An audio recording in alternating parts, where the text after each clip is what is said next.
Imagine la scène. C'est un coucher de soleil à Capharnaüm. Le soleil se couche sur la mer de Galilée et les rues sont presque vides. Il y a quelques heures, cet endroit était plein de monde, des milliers de personnes suivant un seul homme.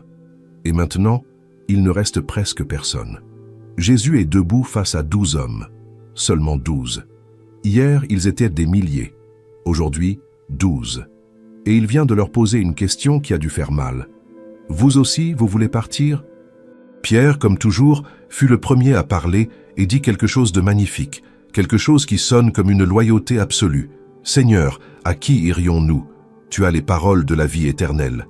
Et nous avons cru et nous avons connu que tu es le Christ, le Fils du Dieu vivant. » C'est Jean, chapitre 6, versets 68 et 69. Et si l'histoire s'arrêtait là, ce serait un moment parfait, une fin de film. Les fidèles restent, les faibles s'en vont. Mais Jésus n'a pas laissé l'histoire s'arrêter là, car ce qu'il dit ensuite est l'une des phrases les plus perturbantes qu'il ait jamais prononcées. Il regarda ces 12 hommes, ceux qui avaient tout quitté pour le suivre, ceux qui venaient de lui jurer leur loyauté, et dit « N'est-ce pas moi qui vous ai choisis, vous les 12, et l'un de vous est un diable ?» Jean 6, verset 70. Il n'a pas dit « L'un de vous va échouer ». Il n'a pas dit « L'un de vous sera tenté ». Il n'a pas dit « L'un de vous a un démon ». Il a dit « est », au présent, comme une identité, comme quelque chose qui était déjà vrai à ce moment-là. Et il l'a dit juste après la plus belle déclaration de foi que les disciples avaient faite jusqu'à ce point. Pensez-y une seconde. Pierre vient de dire « Tu es le Christ ». Et Jésus répond « L'un de vous est un diable ». Quelle sorte de réponse est-ce là? Pourquoi gâcher le moment? Pourquoi ne pas laisser passer? Pourquoi le dire à voix haute devant tout le monde quand il aurait pu simplement le savoir en silence? Et il y a autre chose que presque personne ne remarque. Regarde la première partie de la phrase. « N'est-ce pas moi qui vous ai choisi, vous les 12 ?» Jésus ne dit pas « Le destin vous a mis ici ».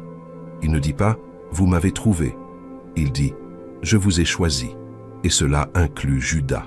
Jésus a choisi Judas pour qu'il soit à sa table, marche à ses côtés, écoute ses enseignements, voit ses miracles et finisse par le trahir par un baiser. Cela change tout.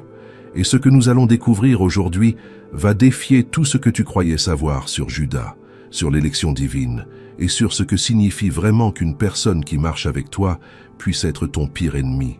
Mais avant d'arriver là, tu dois comprendre ce qui se passait à Capharnaüm ce jour-là, car le contexte change absolument tout. Jean chapitre 6 commence par une foule, des milliers de personnes. Jésus vient de faire quelque chose qui les a laissés bouche bée. Il a nourri plus de 5000 personnes avec 5 pains et 2 poissons. Jean 6, 1, 14. La foule est devenue folle, non pas spirituellement, mais politiquement. Jean 6, 15 dit qu'ils voulurent l'enlever de force pour le faire roi. Imagine cela. Ils ne lui ont pas demandé.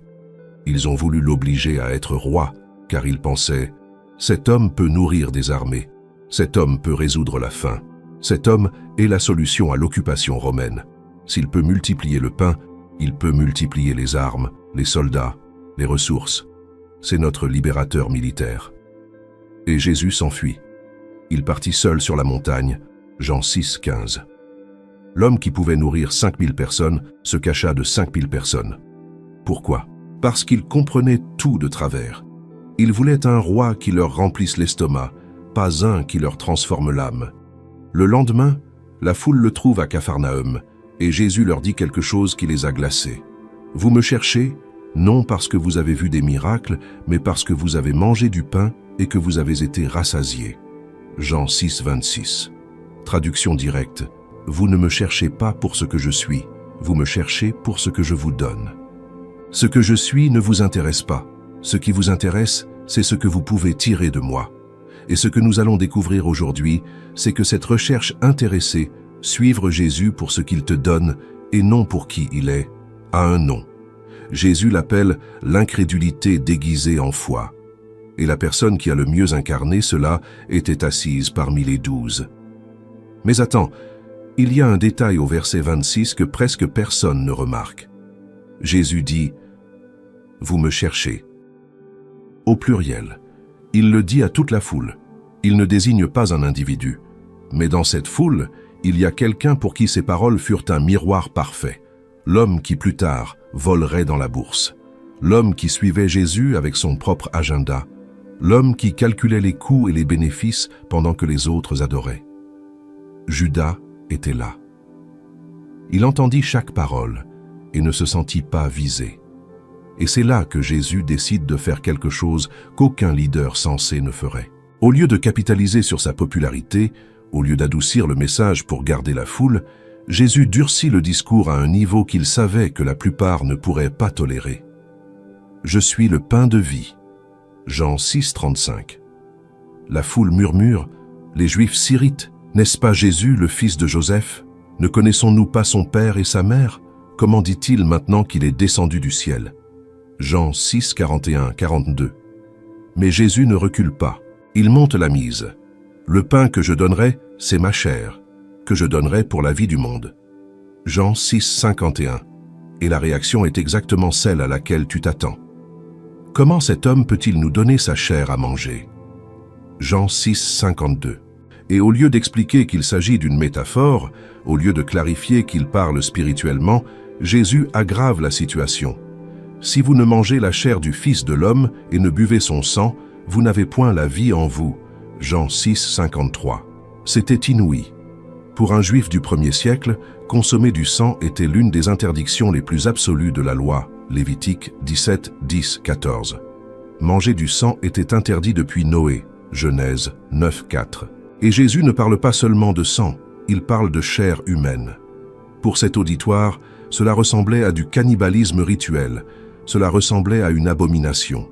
Et Jésus le savait, il le savait parfaitement. Le verset 60 de Jean 6 rapporte la réaction. Plusieurs de ses disciples dirent « Cette parole est dure, qui peut l'entendre ?» Remarque qu'il ne dit pas « plusieurs dans la foule », il dit « plusieurs de ses disciples ». Ce n'étaient pas des curieux, ce n'étaient pas des spectateurs occasionnels, c'étaient des personnes qui le suivaient déjà, des personnes qui avaient déjà quitté des choses pour lui. Et maintenant, il disait « c'est trop ». Et voici un détail qui est absolument crucial et que la plupart négligent. Le verset 64, « Mais il en est parmi vous quelques-uns qui ne croient pas. » Car Jésus savait dès le commencement qui étaient ceux qui ne croyaient pas et qui était celui qui le trahirait. Dès le commencement.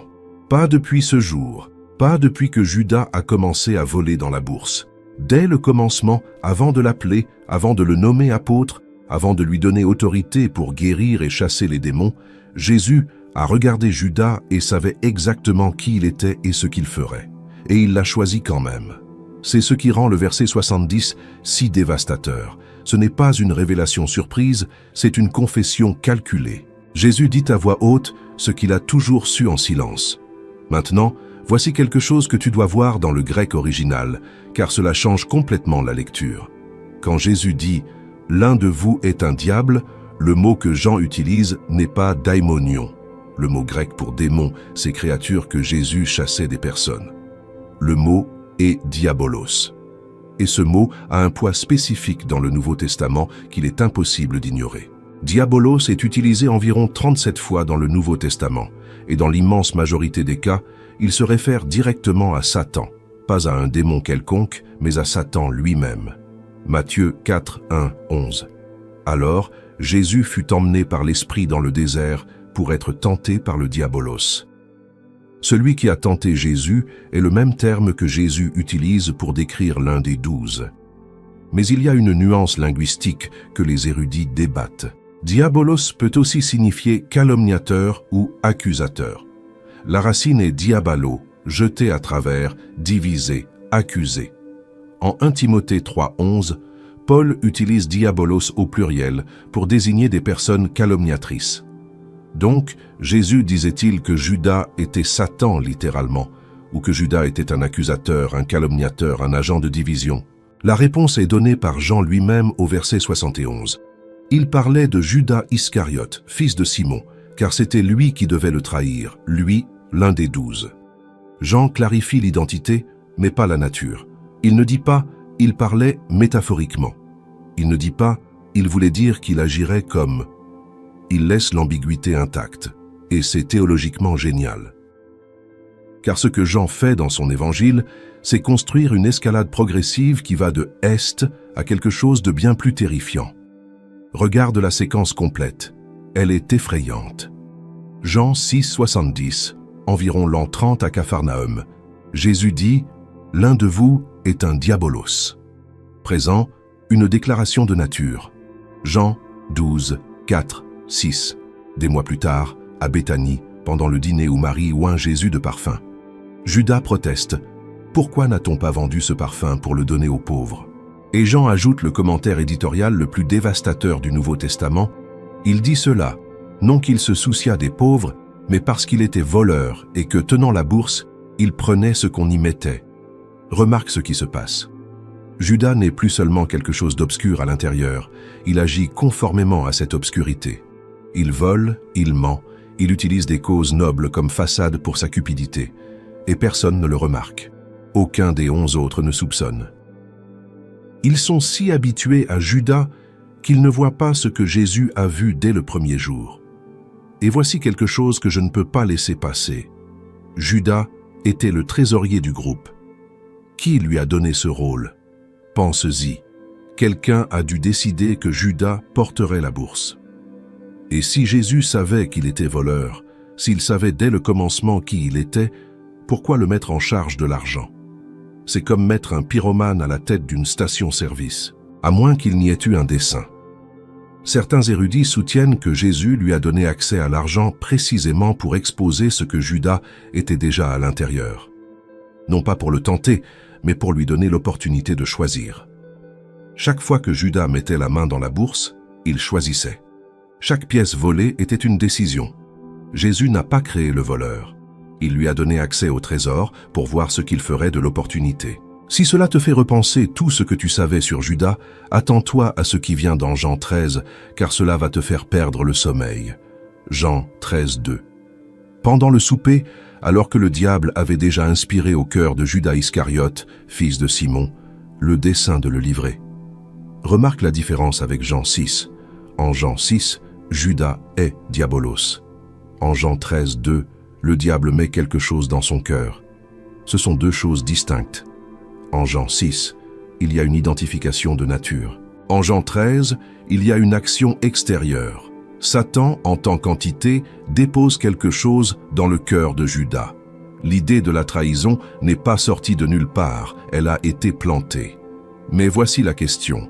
Comment quelque chose peut-il être planté dans un cœur qui n'avait pas de terre fertile pour le recevoir? Peut-on planter une graine de trahison dans quelqu'un qui n'a absolument aucune fissure? La réponse biblique semble être non.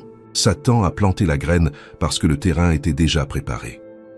Des années de cupidité, des années de vol, des années de désillusion avec un Messie qui n'agissait pas comme Judas le voulait. Des années de marche aux côtés de Jésus sans permettre à Jésus de marcher à l'intérieur de lui. Et puis vient Jean 13, 27. Et là, l'escalade atteint son paroxysme. Après le morceau, Satan entra en lui. Relise cela. Satan entra en lui. Il ne le tenta pas, ne l'influença pas. Il entra. Le verbe grec est aizer shomai, entrer, pénétrer, envahir. Le même verbe que Luc utilise en Luc 8:30 quand Jésus demande au démoniaque gadarénien « Quel est ton nom ?» Et les démons répondent « Légion ». Satan entra en Judas avec la même violence avec laquelle les démons entraient dans les possédés. Mais il y a une différence brutale. Les démoniaques que Jésus a guéris n'ont pas choisi d'être possédés. Le gadarénien n'a pas invité Légion. La fille de la femme syro-phénicienne n'a pas demandé un démon. Judas, si. Non pas par une invitation verbale, mais par des années de décision qui ont ouvert la porte centimètre par centimètre jusqu'à ce que Satan n'ait plus besoin de forcer l'entrée, il soit simplement entré. Et remarque le moment exact. Jean 13, 26, Jésus répondit « C'est celui à qui je donnerai le morceau trempé. » Et ayant trempé le morceau, il le donna à Judas. Le morceau trempé, dans la culture juive du 1er siècle, était un geste d'honneur. C'était ce que l'hôte donnait à l'invité le plus distingué. Lors du dernier repas de sa vie, Jésus donna à son traître le geste du plus grand honneur. Et ce fut à ce moment-là, juste après avoir reçu le pain de la main de Jésus, que Satan entra en Judas. L'acte de grâce le plus intime devint la porte de la possession la plus sombre. Non pas parce que le pain était maudit, mais parce que Judas reçut le geste d'amour et l'utilisa comme un signal de départ. Jésus lui donnait une dernière chance et Judas l'utilisa comme une permission pour partir. Ce que tu fais, fais-le promptement. Jean 13, 27. Et Judas sortit. Et Jean ajoute un détail qui est de la pure littérature. Il faisait nuit.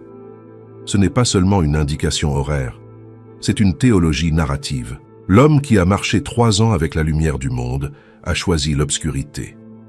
Littéralement, il sortit de la présence de Jésus et entra dans la nuit. Et il ne revint jamais. Et personne ne soupçonna rien. Jean 13, 28, 29. Mais aucun de ceux qui étaient à table ne comprit pourquoi il lui dit cela. Car quelques-uns pensaient, puisque Judas avait la bourse, que Jésus lui disait « Achète ce dont nous avons besoin pour la fête, ou qu'il donne quelque chose aux pauvres. » 3 ans ensemble. Et les 11 ne pouvaient pas concevoir que Judas fût le traître. Ils le connaissaient. Ils lui faisaient confiance. Ils lui avaient confié la responsabilité de l'argent. Et quand Jésus l'a pratiquement désigné par le morceau trempé, ils ont supposé qu'il allait faire des courses. Cela te dit quelque chose d'effrayant sur la qualité du jeu d'acteur de Judas. Son masque était parfait. Aucun des 11 n'eut un soupçon. Ni Pierre, qui était impulsif et direct, ni Jean, qui était penché sur la poitrine de Jésus. Personne. Le mal dangereux n'est pas celui qu'on voit venir, c'est celui qui s'assied à ta table et te passe le pain. Maintenant, je veux que nous regardions les 30 pièces d'argent, car le prix de la trahison n'est pas un détail mineur. Matthieu 26, 14, 15. Alors l'un des 12, appelé Judas Iscariote, alla vers les principaux sacrificateurs et dit « Que voulez-vous me donner, et je vous le livrerai ?» Et ils lui pesèrent 30 pièces d'argent. 30 pièces d'argent. Zacharie 11, 12, 13 a prophétisé cela 700 ans plus tôt. Je leur dis « Si vous le trouvez bon, donnez-moi mon salaire, sinon ne le donnez pas. » Et ils pesèrent mon salaire, 30 pièces d'argent. L'Éternel me dit, jette-le au potier, ce prix magnifique auquel ils m'ont estimé. L'ironie divine est brutale. Prix magnifique est du sarcasme pur. 30 pièces d'argent, c'était le prix d'un esclave. Exode 21, 32. Si le bœuf frappe de sa corne un esclave, on paiera 30 cycles d'argent au maître. Voilà ce que valait le Fils de Dieu pour les prêtres. Autant qu'un esclave tué par un bœuf. Et Judas accepta. Il ne négocia pas. Il ne demanda pas plus. Il n'hésita pas. Matthieu dit qu'à partir de ce moment, il cherchait une opportunité pour le livrer. La transaction fut froide, calculée, efficace, comme n'importe quelle affaire. Et le produit, c'était son maître. Maintenant, j'ai besoin que tu reviennes avec moi au commencement, au moment où Jésus choisit les 12, car là encore, il y a quelque chose que la plupart ne voient pas. Luc 6, 12, 13. En ce temps-là, Jésus se rendit sur la montagne pour prier, et il passa toute la nuit à prier Dieu. Quand le jour parut, il appela ses disciples, et il en choisit 12, auxquels il donna le nom d'apôtres. Jésus passa toute la nuit à prier avant de choisir. Toute la nuit. Ce ne fut pas une décision impulsive, ce ne fut pas une sélection au hasard. Ce fut une nuit entière de prière avec le Père. Et après cette nuit de prière, l'un des noms qui sortirent de ses lèvres fut Judas Iscariote. Cela pose la question la plus inconfortable de toute la théologie chrétienne. Dieu a-t-il répondu à cette prière? Si Jésus a prié toute la nuit et a choisi Judas, le Père était-il d'accord? Ou Jésus a-t-il choisi Judas malgré la prière? La réponse de Jean 17, 12 est dévastatrice. « Lorsque j'étais avec eux dans le monde, je les gardais en ton nom. J'ai gardé ceux que tu m'as donnés, et aucun d'eux ne s'est perdu, sinon le fils de la perdition, afin que l'écriture fût accomplie. » Le fils de la perdition. En grec, Ouios tes apoleias, le fils de la destruction, le fils destiné à périr. Et Jésus dit qu'il s'est perdu, afin que l'écriture fût accomplie. Il y a un dessein prophétique derrière la trahison de Judas. Ce ne fut pas un accident, ce ne fut pas un plan qui a mal tourné, cela faisait partie du dessein. Mais attention ici, car c'est le point où la plupart prennent le mauvais chemin. Écoute bien, Qu'une chose soit dans le plan de Dieu ne signifie pas que Dieu l'a causée. Que Dieu utilise la méchanceté de quelqu'un pour accomplir son dessein ne signifie pas que Dieu a créé cette méchanceté. Acte 2, 23. Pierre le dit avec une précision chirurgicale. Cet homme, livré selon le dessein arrêté et selon la prescience de Dieu, vous l'avez crucifié, vous l'avez fait mourir par la main des impies. Dessein arrêté de Dieu et main des impies. Les deux choses en même temps. Le plan était de Dieu, la méchanceté était la leur. Dieu savait ce que Judas ferait. Dieu l'a inclus dans le plan. Mais Judas a choisi chaque pas par lui-même. C'est comme un joueur d'échecs qui sait exactement quel mouvement son adversaire va faire et construit sa stratégie autour de ce mouvement. Il n'oblige pas l'adversaire à déplacer la pièce, mais il sait qu'il la déplacera, et il utilise ce mouvement pour gagner la partie. La trahison de Judas fut le mouvement qui déclencha la croix, et la croix fut le coup qui gagna la partie cosmique. Satan pensait gagner quand il entra en Judas, et en réalité, il exécutait le plan qui allait le vaincre. Maintenant, il y a quelque chose que tu dois savoir sur le nom de Judas, car son nom complet est Judas Iscariote, et le nom Iscariote a son propre mystère. L'explication la plus acceptée parmi les érudits est qu'Iscariote vient de l'hébreu Ish-Kériot, homme de Kériot. Kériot était une ville du sud de la Judée. Si cela est correct, Judas était le seul des 12 apôtres à ne pas être galiléen. Les 11 autres venaient du nord. Judas venait du sud. C'était l'étranger, le différent. Celui qui parlait avec un autre accent venait d'une autre région et avait probablement une autre perspective politique. Certains historiens suggèrent que les Juifs du Sud, en particulier ceux de Judée, avaient des attentes messianiques plus politiques que les Galiléens. Ils attendaient un libérateur militaire, un roi davidique qui chasserait Rome. Et quand Judas vit que Jésus refusait la couronne, Jean 6,15, quand la foule voulut le faire roi et que Jésus s'enfuit, quelque chose se brisa à l'intérieur de lui. Le Messie que Judas attendait n'était pas le Messie que Jésus était. Il y a une théorie alternative sur le nom qui est fascinante.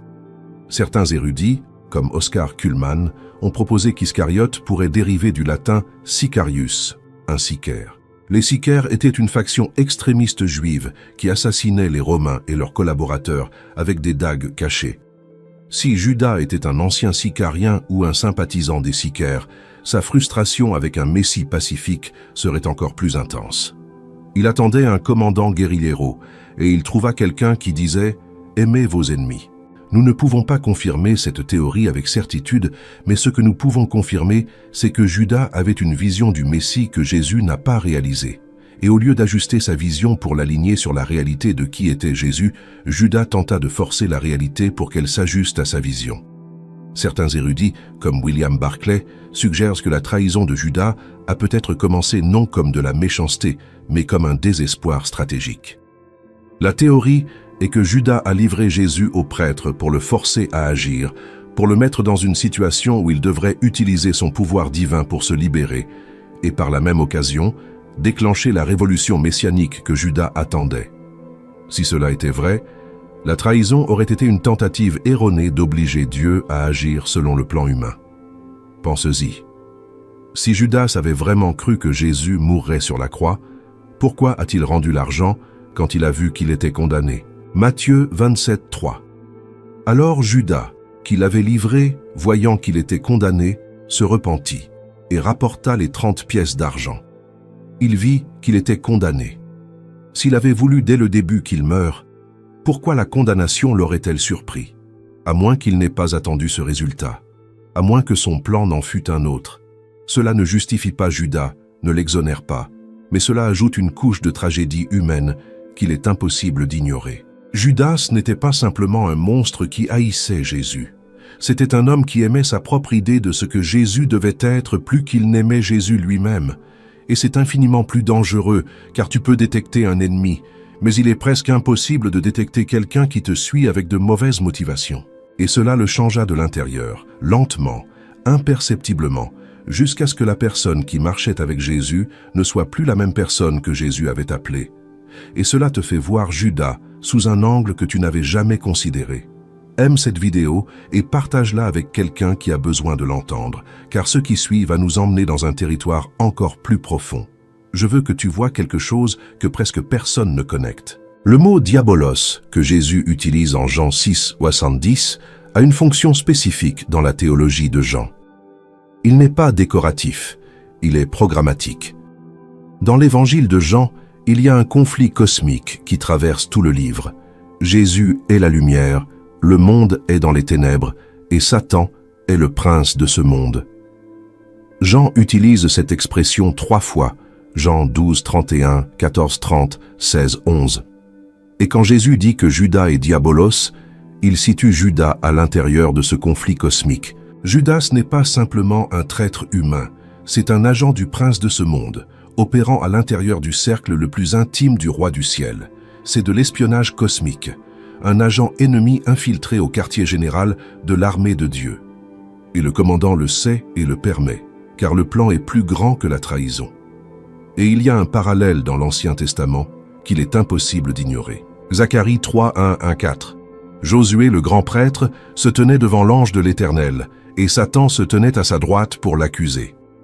Satan, le même diabolos, debout en présence de Dieu, accusant le chef du peuple de Dieu. Et l'Éternel dit, « Que l'Éternel te réprime, Satan. » Il ne le détruit pas, il le réprimande. Il lui permet d'être là, lui permet de faire son accusation.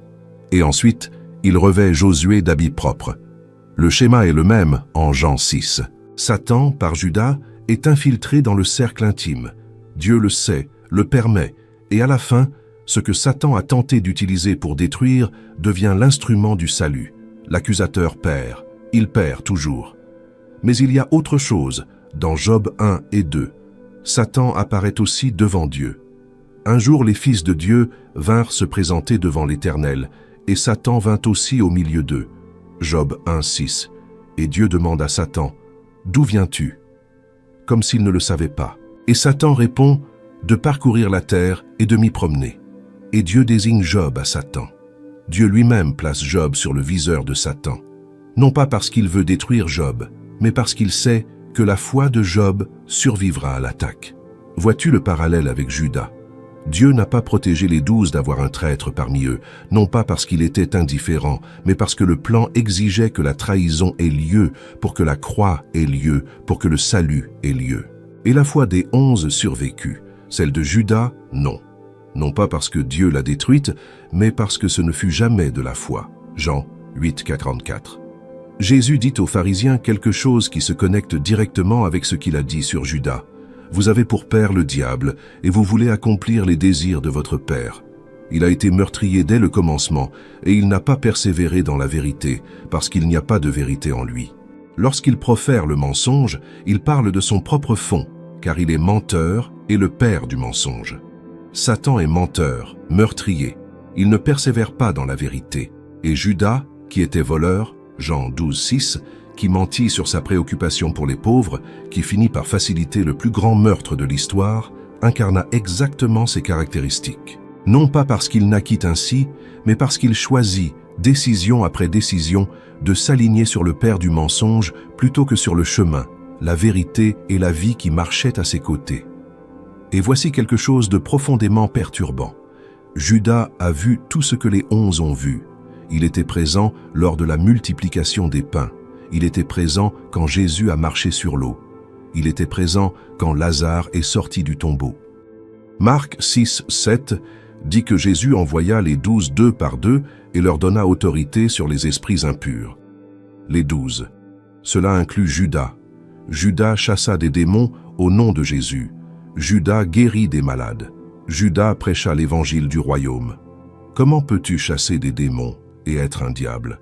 Comment peux-tu guérir au nom de Jésus et voler dans sa bourse? Comment peux-tu prêcher le royaume et planifier de trahir le roi? La réponse est donnée par Jésus en Matthieu 7, 22, 23. Et c'est la phrase la plus terrifiante de tout le Nouveau Testament. Plusieurs me diront en ce jour-là, « Seigneur, Seigneur, n'avons-nous pas prophétisé par ton nom? N'avons-nous pas chassé des démons par ton nom? N'avons-nous pas fait beaucoup de miracles par ton nom? » Alors je leur dirai ouvertement, « Je ne vous ai jamais connu. Retirez-vous de moi, vous qui commettez l'iniquité. » Ils ont prophétisé, chassé des démons, fait des miracles en son nom. Et Jésus dit, « Je ne vous ai jamais connu. » Pas « Je ne vous connais plus, je ne vous ai jamais connu. Jamais il n'y eut de relation réelle. Il y eut une activité religieuse sans transformation intérieure. Il y eut de la puissance sans intimité. Il y eut du ministère sans abandon. Si tu veux t'abonner à la chaîne, c'est maintenant un bon moment, car ce que nous allons voir maintenant est ce que la plupart des prédicateurs évitent de toucher. Judas est le cas d'étude le plus terrifiant de cela. 3 ans à marcher avec Jésus, 3 ans à voir des miracles, 3 ans à entendre les enseignements les plus profonds de l'histoire. Et à la fin, la seule transformation qui eut lieu fut pour le pire. Car il y a quelque chose que la proximité avec Jésus ne garantit pas, l'abandon du cœur. Tu peux être près de la lumière et continuer à choisir l'obscurité. Tu peux avoir un accès total à l'eau vive et continuer à mourir de soif par orgueil. Tu peux marcher avec Dieu tous les jours et ne jamais laisser Dieu marcher à l'intérieur de toi. Et c'est exactement ce qui arriva à Judas. Il eut le plus grand accès de l'histoire au Fils de Dieu, et cela ne lui servit à rien, car l'accès sans abandon n'est qu'une proximité géographique. Il était près de Jésus dans l'espace, mais à des kilomètres de distance en esprit. Imagine quelqu'un aujourd'hui, quelqu'un qui va à l'église chaque dimanche, qui connaît les versets, qui dirige un petit groupe, qui aide aux événements, qui a la réputation d'être l'un des plus engagés de la congrégation. Et à l'intérieur, personne ne sait qu'il est aigri contre Dieu depuis des mois, que ses prières sont devenues mécaniques depuis longtemps, que l'adoration ne lui produit plus rien, qu'il continue d'y être par habitude, par image, par confort. Mais le cœur est parti depuis longtemps. Je ne décris pas un monstre, je décris un processus. Le même processus que Judas a vécu. Personne ne devient traître du jour au lendemain.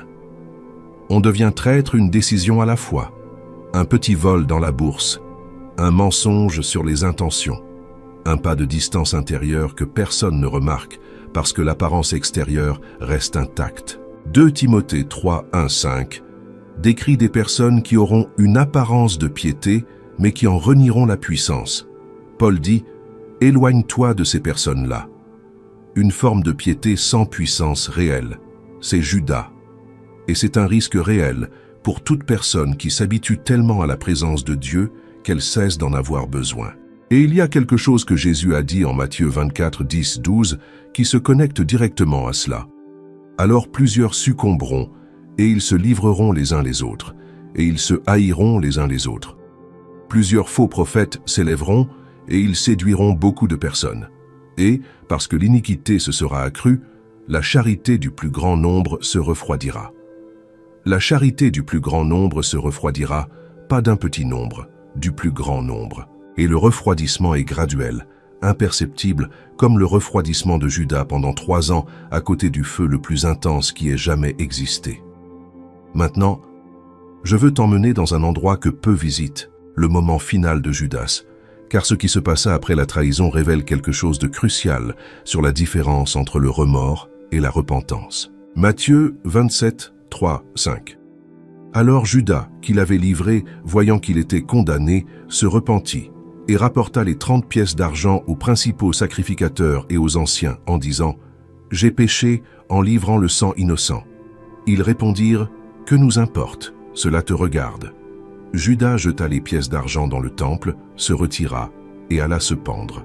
Le mot que Matthieu utilise ici pour se repentir n'est pas métanoéo, le repentir véritable, le changement de mentalité qui mène à la transformation. Le mot est métamélomai, qui signifie éprouver du remords, regretter.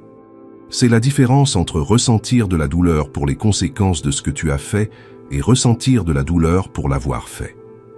Judas regretta le résultat, mais ne changea pas de cœur.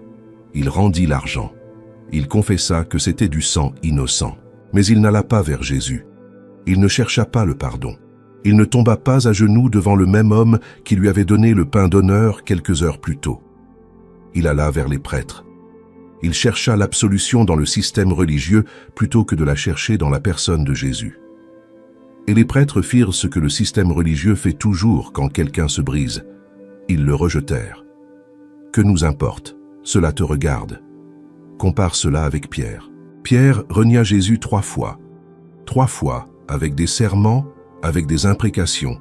Matthieu 26, 69-75. Pierre fit quelque chose d'horrible, mais Luc 22, 61 dit que le Seigneur s'étant retourné, regarda Pierre. Et Pierre sortit et pleura amèrement. Ce moment est l'un des plus puissants de tout le Nouveau Testament. Jésus est jugé, entouré de gardes, frappé, et au milieu de tout cela, il se retourne et regarde Pierre. Non pas avec colère, non pas avec déception, mais avec quelque chose qui ne peut être décrit que comme de la douleur mêlée d'amour. Et ce regard brisa Pierre d'une manière que rien d'autre ne pouvait briser. Ce ne fut pas un sermon, ce ne fut pas une réprimande, ce fut un regard. Et Pierre s'effondra. Vois-tu la différence? Pierre fut cherché par le regard de Jésus, et après la résurrection, Jésus le restaura personnellement, 3 fois. M'aimes-tu? Jean 21, 15, 17. 3 reniements, 3 restaurations. Pierre échoua profondément, mais il courut vers Jésus, pas loin de lui. Judas courut dans la direction opposée. Il courut vers le vide, et le vide le dévora.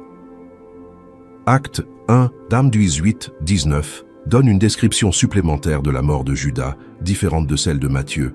Cet homme, avec le salaire de son iniquité, avait acquis un champ, et, s'étant précipité, il eut les entrailles répandues au milieu du corps. Certains érudits conciliaient les 2 versions ainsi. Judas se pendit, Matthieu, puis le corps, probablement gonflé par la chaleur, tomba et se rompit. Acte. Pierre, qui raconte cela dans Actes, le dit publiquement devant 120 personnes. Non pas avec sadisme, mais avec solennité, comme un avertissement.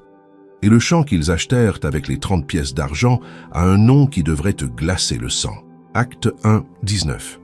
Et cela a été connu de tous les habitants de Jérusalem, de sorte que ce champ a été appelé dans leur propre langue Aceldama, c'est-à-dire le champ du sang. Matthieu 27, 6, 10 ajoute le détail. Les prêtres prirent les pièces que Judas jeta dans le temple et dirent « Il n'est pas permis de les mettre dans le trésor des offrandes parce que c'est le prix du sang. » Et ils achetèrent avec elles le champ du potier pour la sépulture des étrangers. Saisis-tu l'ironie? Les 30 pièces qui payèrent la trahison de Jésus finirent par acheter un endroit pour enterrer des étrangers, des personnes sans famille, sans nom, sans appartenance. L'argent du sang du Sauveur devint le terrain où reposeraient ceux qui n'avaient personne. Comme si même dans la mort, même à travers la trahison, Jésus continuait à servir les plus rejetés. Et Matthieu cite la prophétie accomplie. Ainsi s'accomplit ce qui avait été dit par le prophète Jérémie. Ils ont pris les 30 pièces d'argent, le prix de celui qui a été estimé, qu'on a estimé de la part des enfants d'Israël, et ils les ont donnés pour le champ du potier, comme le Seigneur me l'avait ordonné. Matthieu 27, 9, 10. Chaque détail, les 30 pièces, la restitution, le champ du potier, était écrit des siècles plus tôt. La trahison de Judas fut libre et fut prévue. Elle fut un choix humain et un accomplissement divin. Les 2 choses en même temps, car Dieu est assez grand pour que la liberté humaine et la souveraineté divine coexistent sans se contredire. Et il y a un détail prophétique supplémentaire qui connecte tout. Acte 1, 20, 21. Pierre cite le psaume 69, 25, que sa demeure devienne déserte et que personne ne l'habite, et le psaume 109, 8, que ses jours soient peu nombreux et qu'un autre prenne sa charge. Pierre lit la trahison de Judas comme un accomplissement prophétique, non pas comme un désastre imprévu, mais comme quelque chose que les Écritures avaient déjà anticipé. Mais voici ce que tu dois comprendre. Qu'une chose soit prophétisée ne signifie pas qu'elle est forcée. Dieu peut anticiper une décision sans la causer. Il peut inclure la méchanceté humaine dans son plan sans être l'auteur de cette méchanceté. La prophétie décrit l'avenir, elle ne l'oblige pas. Judas aurait pu choisir différemment à chaque moment. Il aurait pu ne pas voler dans la bourse. Il aurait pu entendre le discours sur le pain de vie et s'abandonner. Il aurait pu recevoir le pain trempé de Jésus et pleurer au lieu de sortir. Il aurait pu aller vers Jésus après la trahison au lieu d'aller vers les prêtres. À chaque point, il y eut une porte ouverte, et à chaque point, Judas la ferma. Et cela nous ramène à Jean 6, 70, à la question par laquelle nous avons commencé. Pourquoi Jésus l'a-t-il dit à voix haute? Pense-y. Il aurait pu le taire. Il savait qui était Judas depuis le commencement. 3 ans de silence. 3 ans à voir Judas voler, mentir, faire semblant. 3 ans à porter cette connaissance seul. Et soudain, À Capharnaüm, après que des centaines soient partis et qu'il ne reste que 12, il le dit. Il y a 3 raisons possibles, et les 3 sont dévastatrices. Premièrement, ce fut un avertissement pour Judas. Une dernière tentative de le secouer. Un « je sais qui tu es » dit à voix haute pour lui donner l'opportunité de l'avouer, de tomber à genoux, de dire « c'est moi, aide-moi ». Jésus ne révéla pas son nom. Jean précise que c'était Judas, mais sur le moment, les 11 ne savaient pas de qui il parlait. Il lui donna l'opportunité de s'auto-identifier, de se repentir en privé dans le cadre de la déclaration publique. Et Judas ne le fit pas. C'est le même schéma que Dieu utilise dans toute la Bible. Avant de juger, il avertit. Avant de détruire Sodome, il envoie des anges. Avant le déluge, il envoie Noé prêcher pendant 120 ans. 2 Pierre 2, 5. Avant d'envoyer les plaies sur l'Égypte, il envoie Moïse avec des avertissements. Dieu donne toujours l'opportunité de changer avant que le jugement ne tombe. Et Jean 6, 70 fut l'avertissement de Judas, qu'il ignora. Deuxièmement, ce fut une leçon pour les 11, et pour nous. L'avertissement qu'être près de Jésus n'est pas la même chose qu'appartenir à Jésus. Qu'on peut faire partie du groupe, porter le titre, remplir la fonction et être spirituellement mort à l'intérieur. Apocalypse 3, 1. Tu as le nom de vivre et tu es mort. Apocalypse 3, 15, 16. Je connais tes œuvres. Je sais que tu n'es ni froid ni bouillant. Puisses-tu être froid ou bouillant? Ainsi, parce que tu es tiède et que tu n'es ni froid ni bouillant, je te vomirai de ma bouche. Le nom de vivre, mais mort, tiède. Ce sont les descriptions les plus terrifiantes du Nouveau Testament, car elles ne décrivent pas des ennemis de Dieu, elles décrivent des églises, des personnes qui se considéraient chrétiennes, des communautés qui croyaient être en règle. Comme Judas croyait que personne ne savait ce qu'il était vraiment. L'Église d'aujourd'hui a besoin d'entendre cela comme jamais auparavant.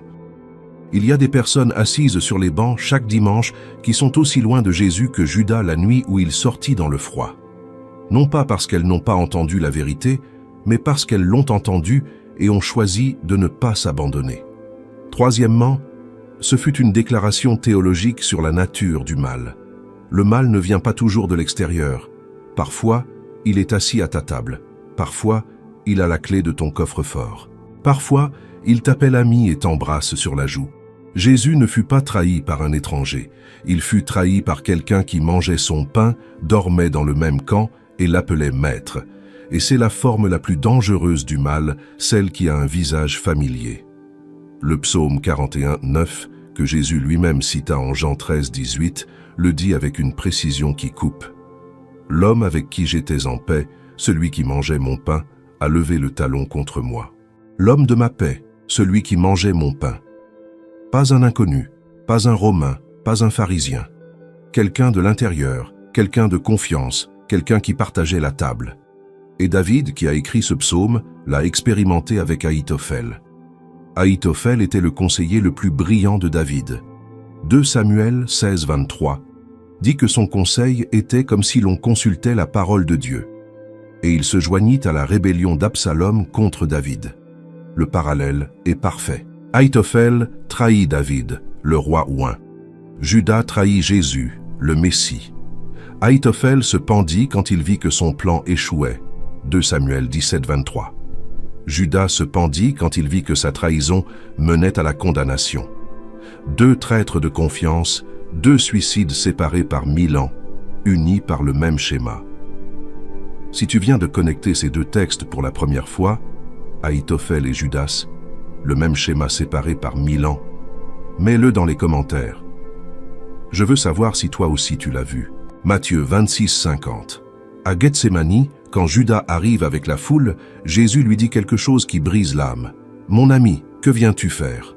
Le mot grec est hétaïros, compagnon, camarade. Ce n'est pas philos, ami intime. C'est un mot formel, presque distant. Comme si Jésus disait « Je sais ce que tu viens faire, et pourtant, je t'appelle compagnon. Je ne te traite pas comme un ennemi, je te donne encore de la dignité. » Et Judas l'embrassa. Le baiser était le signal qu'il avait convenu avec les prêtres. Celui que j'embrasserai, c'est lui. Matthieu 26, 48. le geste d'affection transformé en arme, l'intimité transformée en trahison, le visage de l'amitié transformé en masque de l'ennemi. Luc 22, 48 ajoute un détail que seul Luc inclut. Jésus lui dit « Judas, c'est par un baiser que tu livres le Fils de l'homme ». C'est la seule fois dans les évangiles où Jésus appelle Judas par son nom pendant la trahison. Il le personnalise. Il ne dit pas « traître », ne dit pas « ennemi », il dit « Judas », son nom. Comme s'il disait « Je te connais, je sais qui tu étais, je sais qui tu aurais pu être, et encore maintenant, en cette seconde, je t'appelle par ton nom. » La scène de Gethsémani est un jardin, et tu ne peux pas ignorer le parallèle. Dans un jardin, en Éden, l'être humain a choisi de désobéir à Dieu pour la première fois. Dans un jardin, à Gethsémani, un homme a choisi de livrer le Fils de Dieu. Et dans ce même jardin, Jésus a choisi de ne pas résister. Penses-tu que je ne puisse pas prier mon Père et qu'il ne me donnerait pas à l'instant plus de 12 légions d'anges? Matthieu 26, 53. 12 légions. Une légion romaine comptait 6000 soldats. 12 légions font 72 000 anges. Jésus pouvait tout arrêter et il a choisi de ne pas le faire. Parce que le baiser de Judas était la clé qui ouvrait la porte de la croix, et la croix était la porte qui ouvrait le salut de l'humanité. Jésus a dit « L'un de vous est un diable », parce que c'était vrai. Et parce que la vérité, même si elle fait mal, est toujours plus compatissante que le mensonge. Se taire aurait été plus confortable, mais cela n'aurait pas été l'amour. L'amour dit la vérité, même quand la vérité est insupportable, même quand il sait que la vérité ne sera pas reçue. Et c'est là que tout cela devient intensément personnel. Car la question n'est pas seulement « Pourquoi Judas ?» La question est « Y a-t-il quelque chose en toi qui ressemble à Judas plus que tu ne voudrais l'admettre ?» Je ne parle pas de trahir Jésus par un baiser. Je parle de la mécanique intérieure. Marcher avec Jésus sans laisser Jésus marcher en toi. Entendre la vérité chaque dimanche sans permettre à cette vérité de te transformer. Avoir accès à la grâce et utiliser cet accès pour justifier tes décisions au lieu de les abandonner. 1 Jean 3, 7, 8. Petits enfants, que personne ne vous séduise. Celui qui pratique la justice est juste, comme lui-même est juste. Celui qui pratique le péché est du diable, car le diable pêche dès le commencement. Celui qui pratique le péché, pas celui qui pêche une fois, celui qui le pratique, celui qui en fait un schéma, celui qui le systématise, comme Judas a systématisé le vol, comme Judas a systématisé le mensonge, comme Judas a systématisé la distance intérieure, tout en maintenant l'apparence extérieure. La différence entre Pierre et Judas n'est pas que Pierre a moins péché. Pierre a renié le Christ 3 fois. C'est très grave. La différence est ce qu'ils ont fait après le péché. Pierre a couru vers Jésus. Judas a couru loin de lui. Pierre a permis que le regard de Jésus le brise. Judas n'a pas cherché ce regard. Pierre s'est laissé restaurer. Judas s'est détruit lui-même. Et c'est le choix que chaque personne affronte, non pas une fois, mais chaque jour. Chaque fois que tu échoues, chaque fois que tu tombes, chaque fois que la cupidité, l'orgueil ou l'amertume prennent le volant. La question est, dans quelle direction cours-tu? Vers la lumière ou vers la nuit? Judas sortit et il faisait nuit. Pierre sortit et pleura amèrement, mais il revint.